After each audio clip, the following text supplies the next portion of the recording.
It was a chill night in Harlem, the streets alive with the pulse of the city. A fog clung to the alleyways, casting shadows over the bustling avenues. Inside a dimly lit club, the tension was thick enough to slice through.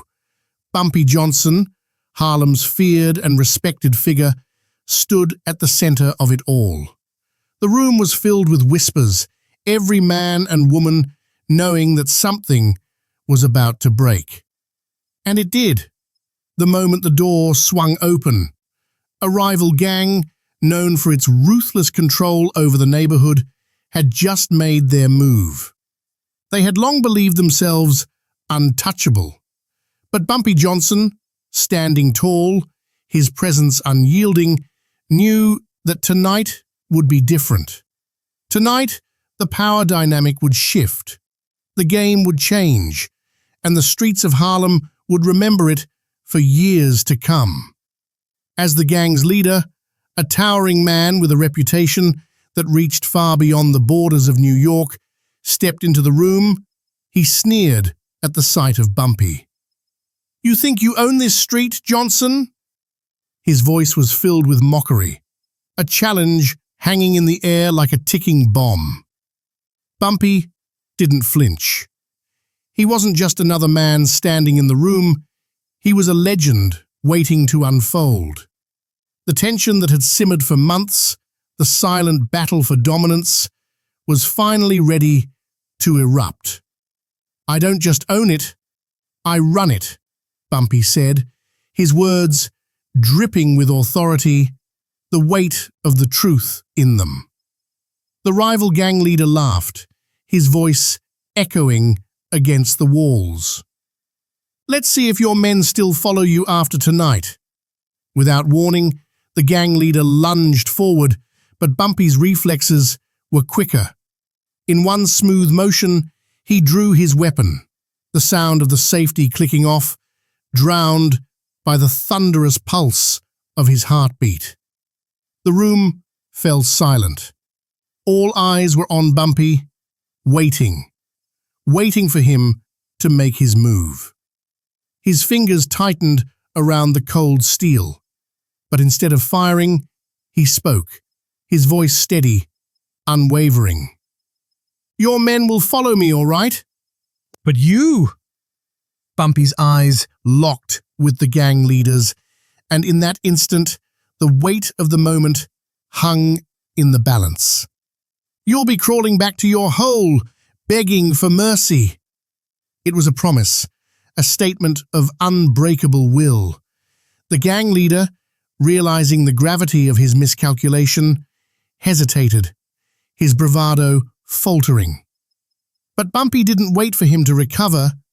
With a swift motion, Bumpy fired a single shot that rang out in the night, a sharp punctuation to his declaration. The gang leader crumpled to the floor, his arrogance and pride slipping away in a pool of blood. The room stood still. No one dared to move, as though time itself had paused. But Bumpy was never one to wait for the world to catch up. He motioned to his men. "Get rid of the trash," he said coldly. As the sound of footsteps echoed through the room, Bumpy walked out, his figure a silhouette against the fog. The streetlights flickered in the distance, and Harlem seemed to hold its breath. The most dangerous gang in New York had just been dismantled, not with sheer violence, but with calculated precision and the unwavering will of a man who knew what it meant to command respect. Bumpy Johnson's reputation was not built on rumors or whispers in the streets. It was forged in the crucible of Harlem's gritty underworld. Born in the heart of Charleston, South Carolina, Bumpy had come to New York as a young man, a boy looking for a place to survive. But survival in Harlem wasn't enough for Bumpy. He would carve his name into its very bones, becoming the embodiment of power and control in a city where both were in constant struggle. The streets of Harlem were a battleground, each corner claiming its own ruler. In the 1920s, Harlem was alive with energy.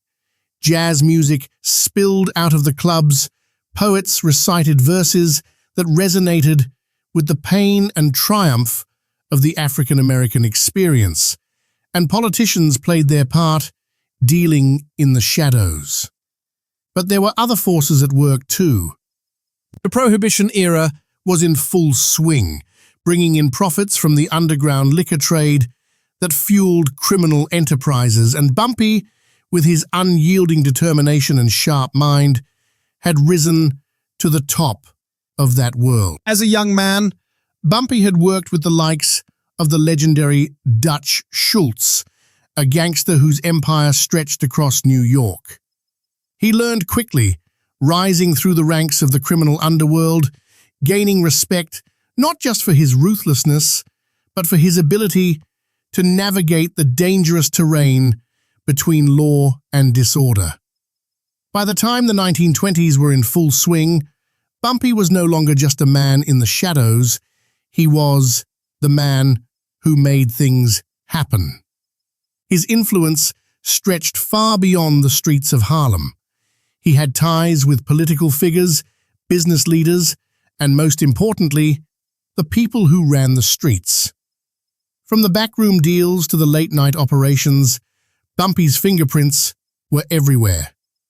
But none of it was ever visible to the public eye. He worked in the background, watching, waiting for the right moment to strike. The city itself, with its looming skyscrapers and alleyways thick with smoke, was a beast in its own right. It didn't care for morals, for right or wrong, it cared for power. And in Harlem, power meant respect. Bumpy's power came not just from the men who followed him, but from the people he protected. He was seen as a figure of justice in a city where justice was often bought and sold. The people of Harlem trusted him. His ability to maintain order amidst chaos was unparalleled. But that trust came with a price. The world around him was in turmoil. The streets were filled with violence, fueled by Prohibition and the rise of organized crime. Politicians played their games, but the real power, the kind that could shift the direction of the city, was in the hands of men like Bumpy Johnson. His enemies were many, but so were his allies. His reputation was something he had built through years of struggle, through countless confrontations that had left others broken or dead. He was the man who had the strength to hold the streets and the wisdom to know when to strike and when to wait. As the days passed, rumors spread of the rival gang's downfall, of how their leader had been humiliated and his crew sent scrambling. The streets buzzed with talk of the legendary Bumpy Johnson's victory. But this was no simple win. It was a statement.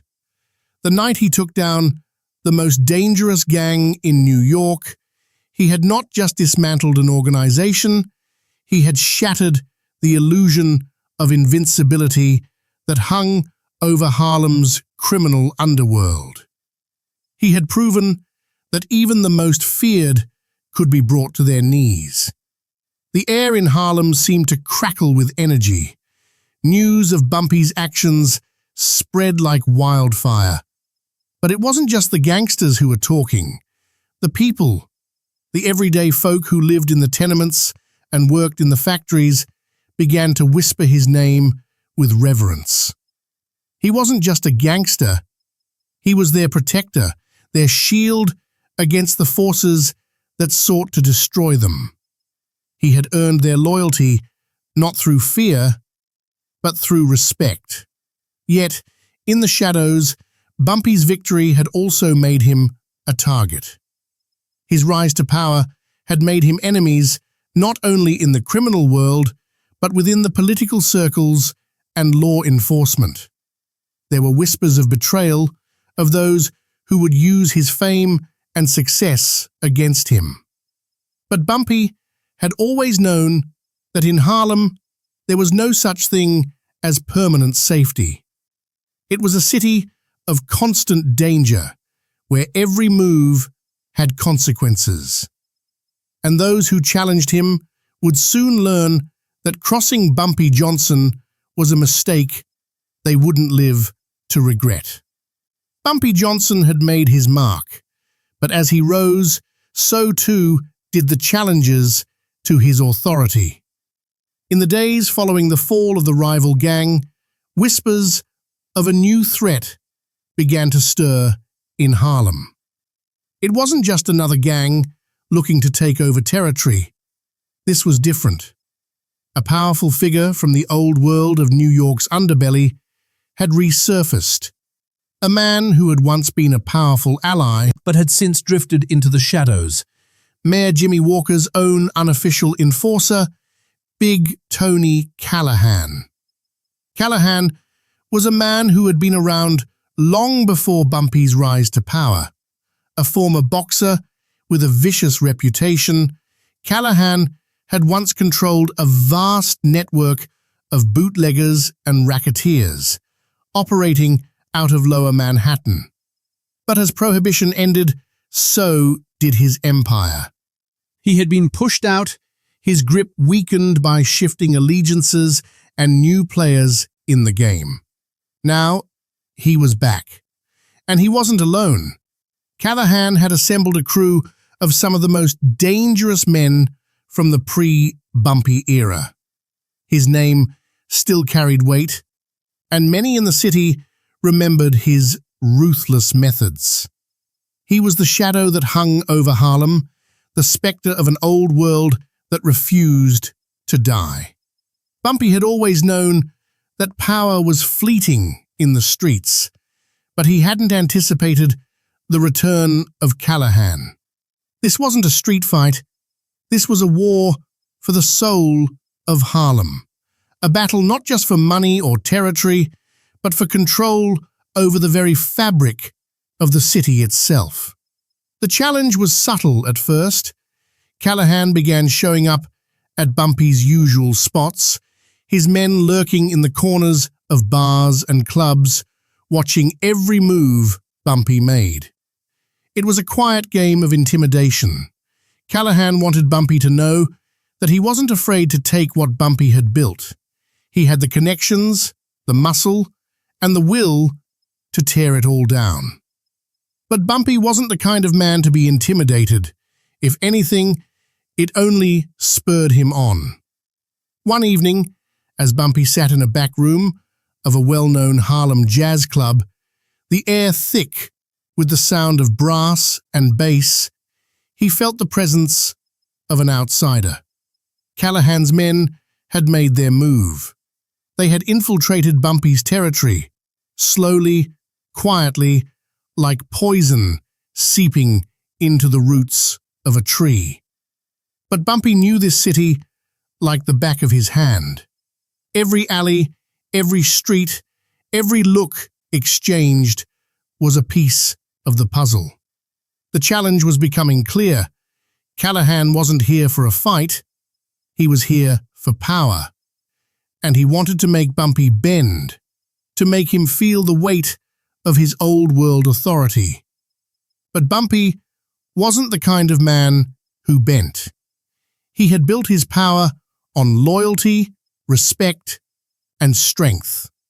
The streets had carved him into someone who didn't just survive, they thrived. But survival was no longer enough. Now, it was a matter of proving to the city that no one could take what was his. The first direct confrontation came at the docks. It was late, the fog rolling in from the river, and Bumpy stood overlooking the dark waters, his mind racing with thoughts of strategy. His men were all around, watching for signs of Callahan's crew, but it was Bumpy who saw them first. In the distance, A group of men moved silently along the shadows. Callahan's men? They had come to send a message. Bumpy turned to his second-in-command, a man named Lewis, a sharp, calculating individual who had seen enough street wars to know when things were about to get serious. "Get the boys ready. We've got company." Lewis nodded, his face grim. "We can't let them take the docks, Bumpy. They'll cut us off from everything." "I know," Bumpy said, his voice low, a fire burning beneath the calm exterior. "They think they can intimidate me, but I don't bend. Not for anyone." As Callahan's men approached, Bumpy's crew gathered in the shadows, the tension in the air palpable. The standoff was inevitable. This was more than just a battle for territory, it was a battle for respect. Callahan had miscalculated if he thought he could walk into Harlem and take what belonged to Bumpy. The streets had a different kind of loyalty, one that couldn't be bought or intimidated. The first man stepped forward, a heavy-set thug named Mickey who had been Callahan's enforcer. He was the kind of man who spoke with his fists, and he thought Bumpy would cower in the face of his aggression. "This is our turf now, Johnson," Mickey growled, cracking his knuckles in a display of force. Bumpy didn't flinch. He stared down Mickey, his eyes cold and unblinking. "This is Harlem. You don't own a damn thing here, and you never will." Before Mickey could respond, Bumpy's voice cut through the night, sharp and commanding. "Let's make it clear. You're on my streets now, and you'll leave them the way you found them, empty." The men behind Mickey shifted uneasily, Unsure of how to proceed. They had heard the stories, of course, of Bumpy's rise and his brutal reputation. But this wasn't the street war they had imagined. This was something else. The tension hung thick in the air, like the calm before a storm. And then it happened. Without a word, Bumpy's crew sprang into action. They moved with the precision of a well-oiled machine, each man in place, each strike calculated. Mickey went down first, his body slamming into the cold ground as Bumpy's men surged forward, pushing Callahan's thugs back. The dock was no longer a battleground for two gangs. It was Bumpy's territory, and anyone who stepped on it would face the full force of his command. The fog over the dock thickened, swallowing the sounds of battle. It was just Bumpy and his men against Callahan's crew, and the fight had become more than a mere clash of fists and bullets. It was a declaration of who truly controlled Harlem. Mickey was down, blood pooling on the ground beneath him. His attempts at resistance, nothing more than a final, desperate gasp for dominance. But Callahan's men, while seasoned, lacked the unity and leadership that Bumpy had cultivated. They fought in chaos, unsure of how to stand against a force so deeply entrenched in the streets. Bumpy stood in the center of the skirmish, his figure tall and unwavering, a calm presence amidst the brutality. He had fought battles before, both in the streets and in the back rooms of political offices, but nothing compared to the ferocity of the moment he was in. This was personal. Callahan had crossed a line, one that no one in Harlem had the right to breach. The old world of mobsters and racketeers, built on power and fear, was being challenged by a new force, a force that recognized respect as the true currency. Callahan, standing a few paces back from the fray, surveyed the chaos. His eyes darted between the bloodied bodies of his men and the calm, determined face of Bumpy. for the first time in a long while, He looked vulnerable, like a man realizing his empire had crumbled beneath his feet. "You're a fool, Johnson," Callahan finally spat, his voice laced with disdain, but there was an edge of fear behind it. "You think you can hold this city? You think you can take it all for yourself?" Bumpy's eyes locked on Callahan with a cold intensity. His voice was measured, not a hint of anger, but pure, unwavering certainty. "This city? No, Tony. Harlem. You had your shot. You blew it. You never understood the streets, not like I do. You never understood loyalty. This is mine, and I'll burn it all down before I let you take a single inch." The challenge was laid bare. Callahan had made his move, but now it was Bumpy's turn to prove that he wasn't just a player in this game, he was the game itself. Bumpy raised his hand, signaling his men to stop. The fight came to a halt as the thugs on both sides froze, watching him closely. He stepped forward, his shoes crunching on the gravel of the dock, the silence in the air louder than any gunshot. Callahan, sensing the shift, took a step back, his hand inching toward his pocket where he kept a pistol. But Bumpy's hand was quicker, drawing his own weapon with terrifying precision. The barrel of his revolver gleamed in the pale light of the street lamps.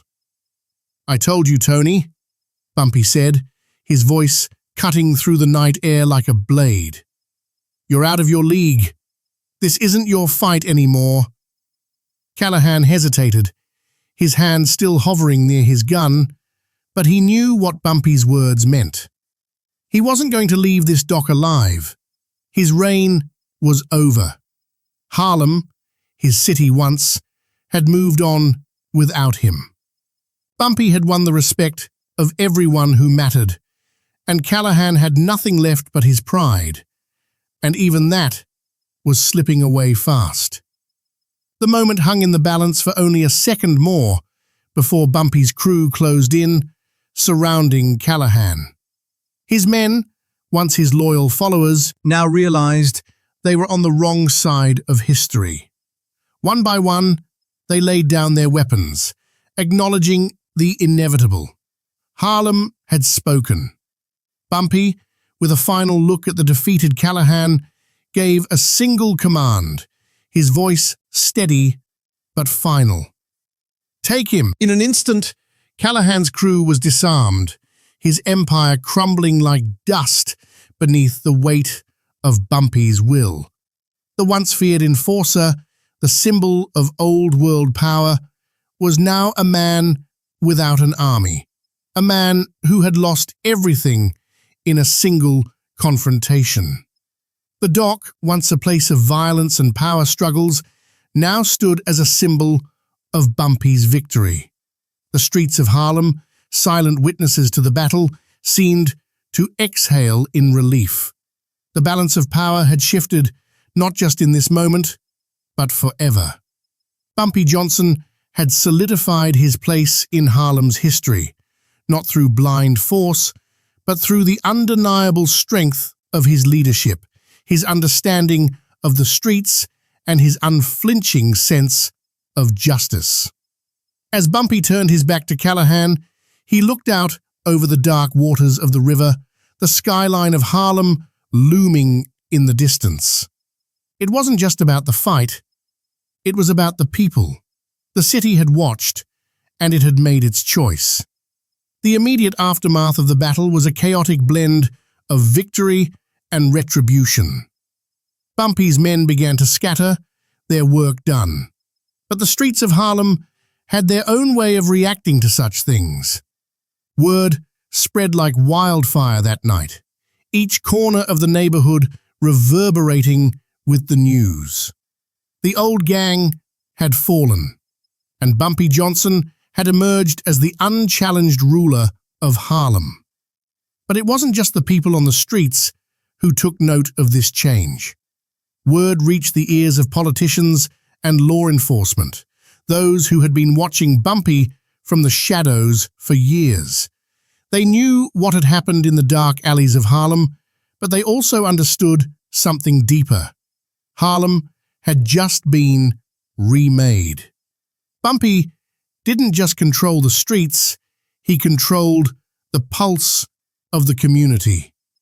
The people saw him as their protector, their guide through the chaos. He wasn't just a gangster, he was the force that kept the delicate balance of Harlem intact. The law, both official and unofficial, understood that Bumpy's word was as good as any law. The respect Bumpy earned that night wasn't just from his men, it was from the entire neighborhood. They didn't fear him, they revered him. He had won his place not through brute force, but through the undeniable presence of someone who understood the very essence of Harlem. His rule was not marked by cruelty, but by an unshakable sense of justice. And the justice he had delivered that night was one that would forever define the legend of Bumpy Johnson. The aftermath of Bumpy Johnson's victory spread like wildfire. But it wasn't just a victory over Callahan and his men, it was a victory for the streets of Harlem itself. Bumpy had not only dismantled an old empire, but he had secured his place as the unquestioned leader of the community. No longer was he just a player in Harlem's underworld, he was the man who held the keys to its future.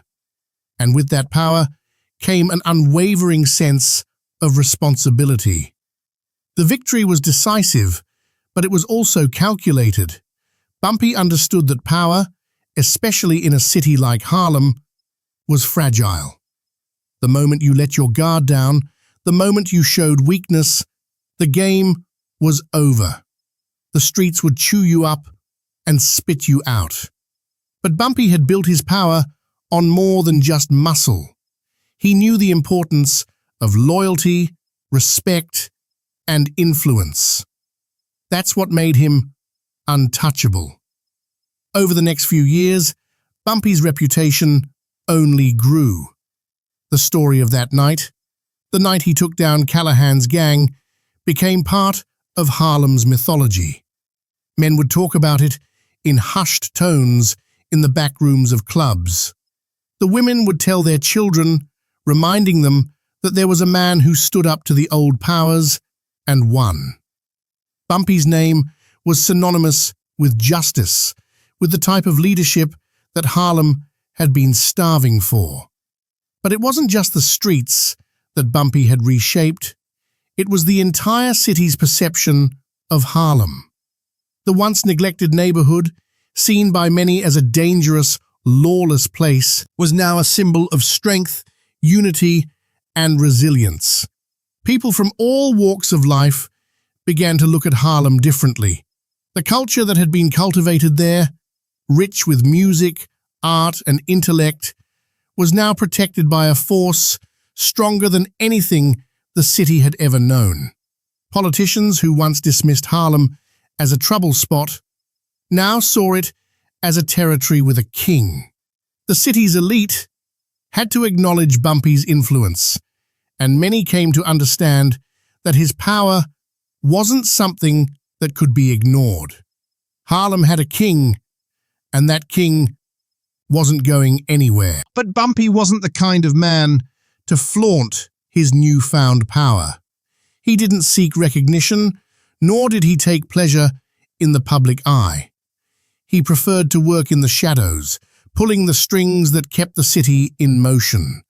He was a strategist, a mastermind, and most importantly, a man of integrity. In a world where betrayal and backstabbing were a daily occurrence, Bumpy's word was as good as gold. Those who stood by him knew that they had a leader who would never falter in the face of danger. The legacy Bumpy Johnson built was one of balance, a delicate equilibrium between power and respect. While other gangsters sought to dominate their territories through violence, Bumpy understood that true power was earned, not taken. It was about creating a system where every man had a place, every woman had a voice, and every child could walk the streets without fear. In his own way, Bumpy had become Harlem's protector, the embodiment of its strength and spirit. Years later, as Bumpy grew older and his name became etched into the annals of Harlem's history, there would be no shortage of people who spoke of him in reverence. His legend would live on in the stories told by the very people who had witnessed his rise. And though Bumpy's story would take its own twists and turns, his legacy would never be questioned. Harlem, in its raw and untamed beauty, would always belong to him. The streets of Harlem never forget. The night Bumpy Johnson took down the most dangerous gang in NYC wasn't just a fight for power. It was a battle for the soul of the community. It was about a man standing up to the forces that sought to destroy everything he had built.